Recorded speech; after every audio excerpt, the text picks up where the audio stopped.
Pô, falar de temporada boa de jogador bom é tranquilo. Hoje a gente vai mudar um pouco as coisas e falar de 6 temporadas ruins de grandes jogadores.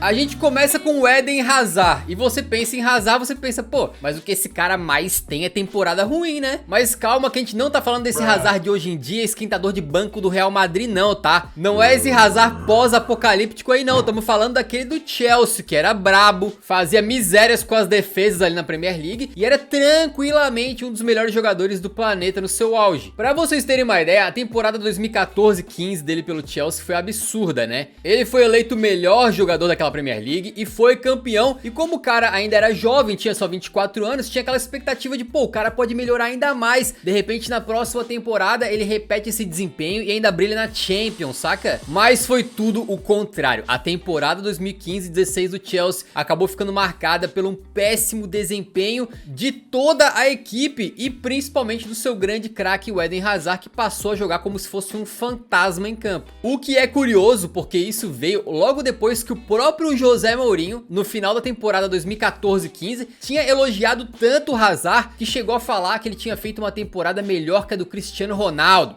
Aí o Mourinho zicou pesado, né? Pra vocês terem uma ideia de quão podre foi a temporada do Hazard, na anterior ele tinha sido eleito o melhor jogador, vocês lembram, né? E aí nessa 2015-16, ele foi fazer o seu primeiro gol de Premier League, não na 7ª rodada, na 11ª, na 20ª rodada, não, foi na 35ª rodada que ele fez o primeiro golzinho. Ele terminou a temporada então com 4 gols e 4 assistências na Premier League, né? Sendo que na anterior ele tinha feito 14 gols e dado 10 assistências. Aí na Champions, bom, tinha esperança, né? Hazard na Champions vai brilhar e pá. Cara, o Chelsea foi mal, caiu pro PSG nas oitavas, né? E em 8 partidas naquela edição, o Hazard teve uma participação direta em gol. Foi uma assistência contra o Porto e só. Depois o Hazard disse que teve essa temporada ruim porque ele tava lesionado, ficou jogando a temporada toda com um problema no quadril e tal. A gente não sabe até que ponto isso afetou o desempenho dele ou não, né? Mas o fato é que depois ele conseguiu recuperar o seu futebol. Na temporada 16-17, por exemplo, ele termina só a Premier League com 16 gols e 5 assistências, sendo campeão mais uma vez pelo Chelsea. Nos últimos anos ficou fácil elogiar o Karim Benzema, né? O francês pegou aí o vácuo deixado pela liderança do Cristiano Ronaldo, se transformou em grande parte ele no principal jogador da equipe, grande goleador, e fez temporadas muito boas, culminando nessa fantástica de 21-22, onde ele é decisivo na Champions League e leva a bola de ouro pra casa, beleza. Mas antes disso, o Benza passou por momentos sombrios, tá? Com a camisa do Real Madrid, se liga. A temporada 16-17 dele já não tinha sido lá grandes coisas. Pra vocês terem uma ideia, naquela época muitos pediam Benzema no banco e Morata titular, exatamente, e não era por falta de argumentos não, tá? Pensa só, o Benzema era titular daquele time do Real Madrid e fez 19 gols na temporada. Beleza. O Morata era reserva e quando entrava metia os seus a ponto de fechar a temporada com 20 gols. Só que mesmo assim o Benzema tinha muita confiança do Zidane, que bancou ele no time titular o tempo todo, manteve ele lá na centroavância. E quem sabe assim ele poderia se recuperar na temporada 17-18, sem a sombra do Moratinha, que tinha ido jogar no Chelsea, né? Porque queria mais espaço aí. Mas acabou que o desempenho do atacante francês piorou ainda mais. Benzema marcou, e atenção hein, 12 gols na temporada 17-18 inteirinha. O camisa 9, né, do maior clube do mundo, acabou fazendo 47 jogos na temporada e meteu só 12 gols. A estatística fica ainda pior quando a gente olha só pra La Liga, porque pô, o Campeonato Espanhol é aquela competição que o cara tá sempre jogando com muita regularidade, tem jogo toda semana e tal. E naquela La Liga ele meteu apenas 5 gols. Pra você ter uma ideia do tamanho disso, né? Nessa época, quem que jogava no Barcelona? O Paulinho, ele mesmo, né? Segundo volante, que naquela mesma La Liga meteu 9 gols, amigo. Quase o dobro do Benza. E aí, assim, a gente sabe de toda a importância do Benzema pro esquema do Real Madrid, né? Como ele ajudava a potencializar o Cristiano Ronaldo. Inclusive, nessa temporada, ele termina com 11 assistências em todas as competições. Então, assim, o cara teve um desempenho que vai além dos números, né? Mas mesmo assim, não dá, né? Foi tenebroso aí em número de gols. Só que ele se redimiu muito na Champions League, porque ele marca 2 gols na semifinal e ainda marca 1 gol na final contra o Liverpool pra levar mais uma taça pra casa. Mas, assim, sem dúvidas, essa é a pior temporada da carreira do Karim Benzema, depois de um jogador formado, né? Pra vocês terem uma ideia, na temporada seguinte, 18-19, ele já se recupera e faz 30 gols, mostrando o seu real nível de jogo, né? E abandonando de vez aquele alter ego dele, que era o Karim Benzema. Meu Deus. Agora vamos falar do Griezmann, mas cara, é importante ressaltar que a gente tá falando de temporadas ruins considerando o nível dos jogadores, porque são jogadores de elite. Ninguém tá falando que eles jogaram aqui, pô, como se eles fossem um Lamela da vida, né? Muita calma nessa hora. A temporada ali do Benza, por exemplo, pô, a maior parte dos atacantes que jogam as principais ligas europeias não vai conseguir aquele tanto de número, né? Mas pro Benzema é pouco, é pouquíssimo, beleza? E o próximo é mais ou menos assim também. Em 2019, o Griezmann se transfere pro Barcelona pela bagatela de 120 milhões de euros, uma das transferências mais caras da história até hoje. A princípio havia muitos questionamentos em como que ele poderia se encaixar no Barça, porque o Barça tinha o Messi também. E aí muitos falavam que, pô, o Griezmann joga numa posição que vai ter algum conflito ali com o Messi. E embora mais recentemente o Griezmann tenha jogado um pouco mais de meia, com a França na Copa do Mundo chegou a fazer papel de segundo volante, a melhor fase dele lá no Atlético de Madrid era jogando como um segundo atacante, né? E era evidente que indo pro Barcelona ele teria que se adaptar a jogar em um espaço ali diferente. Dito e feito, chegou no Barça e eles tentaram escalar o Griezmann lá em todas as posições possíveis, mas ele acabou sendo muito utilizado mais na ponta esquerda, longe do posicionamento ideal dele, né? E que era uma posição que ele tinha jogado pelas últimas vezes, pô, lá no começo da carreira, quando ele começou a brilhar na Real Sociedad. Se você pegar o mapa de calor do francês naquela temporada lá, você pode ver, é mais no canto esquerdo ali, o que era um grande desperdício do talento do Grisou, né? Na temporada 2019-20 inteira, o Griezmann marcou 15 gols e deu 4 assistências pelo Barcelona, que são números inferiores ao que ele teve pelo Atlético de Madrid na temporada anterior, contando só a La Liga, amigo, sem contar as outras competições. Ele até chegou a virar reserva em vários momentos lá no Barcelona, né? Por exemplo, lembra aquela fatídica humilhação que o Barça tomou 8-2 do Bayern de Munique? Pois é, pra sorte do Griezmann, ele pelo menos tem a desculpa de que ele começou no banco. Acabou sendo uma temporada bem ruim pro Griezmann e também pro Barcelona, né, que acabou aquela temporada de 19-20 sem nenhuma das 4 taças que eles disputaram, e o Grisou acabou saindo do Barça um aninho depois com apenas uma Copa do Rei no currículo, né. E aí passa um pouco tempo pra frente e a gente vê novamente o Griezmann ser um dos melhores jogadores da Copa do Mundo de 2022. Então o talento tava lá, né, ficou claro que a forma como ele foi utilizado no Barcelona não ajudou o cara muito a render o máximo que ele podia.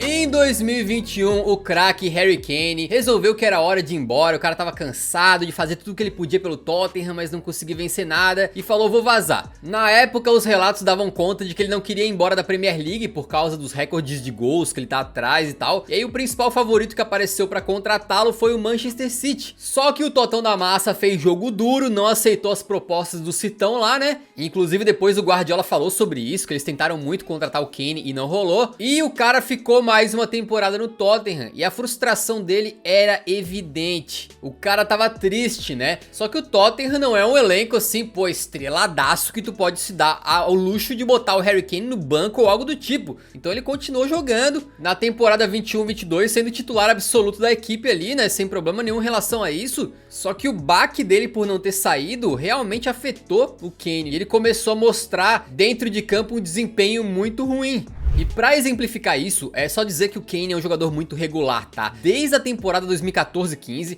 ele sempre consegue meter pelo menos 17 gols na Premier League, em várias temporadas passando de 20 e uma vez chegando até a 30. Ele é uma máquina de produzir gols, não só marcando como camisa 9, mas também agora que também é um armador, então dá muito passe pra gol. Dito isso, imagine o choque do torcedor do Tottenham quando chegou na 13ª partida do Kane na Premier League e ele finalizou aquela rodada tendo apenas um gol e uma assistência em todo o campeonato inglês. O cara tava jogando como se ele tivesse de ressaca, né? Completamente apático, desconectado assim do mundo. A qualidade dele que tava todo mundo acostumado a ver, tipo, foi pro espaço durante alguns meses, né? E teve torcedor do Tottenham que tava pé da vida, tá? Tinha uma galera assim, pô, se é pra jogar dessa maneira aí, vai embora mesmo então, cara. Porque parecia às vezes que o Kane tava desrespeitando o clube, saca? Tipo, ah, não pude sair, então não vou jogar direito. Mas felizmente pro torcedor dos Spurs, a tristeza do Kane foi aí se diluindo durante o passar dos meses e das semanas, e ele acabou aceitando a realidade de que ele teria que ficar no Tottenham, e aí começou a recuperar o seu nível. A partir do 14º jogo do Kane na Premier League, ele anotou 16 gols e deu 8 assistências, relembrando muito o nível do Kanezão que todo mundo conhecia. Aí assim, como na segunda metade da temporada ele recuperou o seu bom futebol, quando tu olha pra temporada como um todo, não fica parecendo que foi tão ruim, né?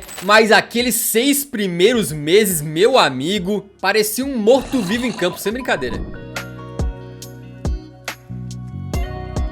Na temporada 2021, o Lukaku estava esbagaçando todo mundo com a camisa da Inter de Milão. Ele acabou aquela jornada, né, com 30 gols e 10 assistências pro seu nome. Ele estava uma máquina imparável e ajudou a Inter de Milão a voltar a ser campeã italiana, com o poderoso Lukakão sendo eleito o melhor jogador do campeonato. Era um momento incrível do nosso querido Romelu, o que fez o Chelsea abrir os olhos e falar: pô, esse guri já jogou aqui, vamos trazer ele de volta. É só pagar 115 milhões de euros e já está. Até hoje o Lukaku é o segundo mais caro da história do clube, né? Ele foi ultrapassado só pelo Enzo Fernandes. E aí havia muita expectativa para a volta do Lukaku pro Chelsea, porque ele tinha jogado lá quando era muito jovem, vindo direto da Bélgica, só que acabou não atuando muito, né? Ele foi emprestado aí várias vezes e o próprio Lukaku dizia que estava voltando para corrigir a história. Ele queria repassar a sua caminhada no Chelsea a limpo, né? Dessa vez fazendo um grande rendimento, mas as coisas acabaram sendo muito decepcionantes para todo mundo. O Lukaku teve a reestreia dos sonhos pelo Chelsea, jogando e marcando gol numa importante vitória contra o rival Arsenal. Depois ele fez um doblete contra o Aston Villa. As coisas pareciam estar assim voando pro Lukakão. Era o casamento perfeito, né? Mas a realidade se mostrou completamente diferente. A partir desse jogo contra o Villa, ele ficou sem balançar as redes até a rodada 19 da Premier League. E ainda tendo uma lesão de baixo grau nesse período. Era um desempenho muito ruim do Lukaku, mas que ainda iria piorar, porque as coisas extra-campo não estavam nada bem. Na metade da temporada, o Lukaku vai aos microfones e dá uma entrevista, né? Dizendo que não estava satisfeito no Chelsea e que estava meio pé da vida com o sistema tático usado pelo técnico da época, o Thomas Tuchel. Isso aí já ficou feio, mas pra piorar, ele ainda ficou assim, se declarando pra Inter de Milão, dizendo que amava o clube e que queria voltar pra Itália. Eu não preciso nem dizer como isso foi uma tancice gigantesca por parte do nosso querido Romelu Lukaku, o que piorou muito a relação dele com a torcida, né, que azedou completamente, e até com alguns companheiros de equipe. A situação pra ele dentro do clube ficou bem amarga ali, né, e acabou que a temporada dele no Chelsea foi bastante medíocre, com 15 gols marcados e 2 assistências, ou seja, foram 23 participações diretas em gol, a menos do que na temporada anterior pela Inter. Se tu for ver, é tipo menos da metade do desempenho. E pô, cara, a gente fala de números aqui porque eles exemplificam o que aconteceu, mas não era só números não. Tu viu o Lukaku, pô, errando domínio fácil, errando passe toda hora, perdendo gols claríssimos. Foi realmente um desastre, mas o torcedor do Palmeiras lembra diferente, porque um dos gols do Lukaku nessa temporada foi justamente naquela final do Mundial de Clubes.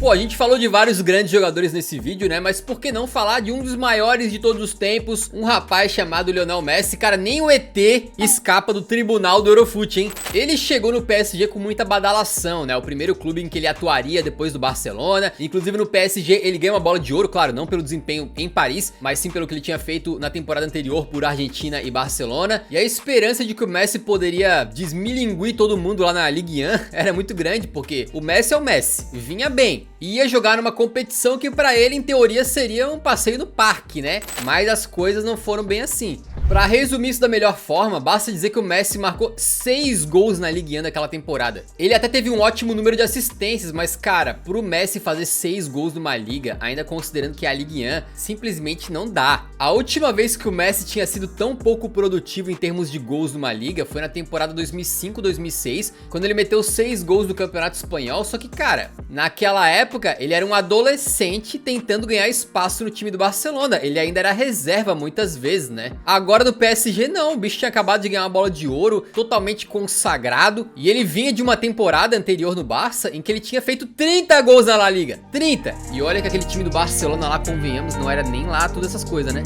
Pra aumentar a decepção, o Messi ainda perdeu um pênalti muito importante no mata-mata da Champions contra o Real Madrid e chegou até a ser vaiado pela torcida do time francês. Imagina só você ter o Messi no seu time e você vaiá-lo. Bom, a temporada 21-22 do Messi então foi bastante fraca, né? E depois ele chegou a dizer que ele jogou com sequelas da Covid, exatamente. Ele pegou o vírus na primeira temporada dele lá no Paris e disse que ficou com os pulmões todos meio arrebentados. Então isso pode ter contribuído bastante pro desempenho ruim dele? Pode. Mas o certo é que essa temporada foi muito abaixo do nível do Messi. Prova disso é que na temporada seguinte, que é a atual, atual, no momento da gravação desse vídeo, ele tem 18 gols e 17 assistências, só pelo PSG, números bem superiores ao que ele teve na temporada anterior, e pra nem falar que ele jantou a Copa do Mundo e ainda levou um FIFA The Best pra casa, né? Então, nem o Messi, amigo, escapou de um vídeo desse. A gente espera que você tenha curtido esse vídeo. Se curtiu, deixa um like antes de sair, que ajuda muito na divulgação do nosso canal pra mais gente. E nos vemos no próximo, então um grande abraço. Falou!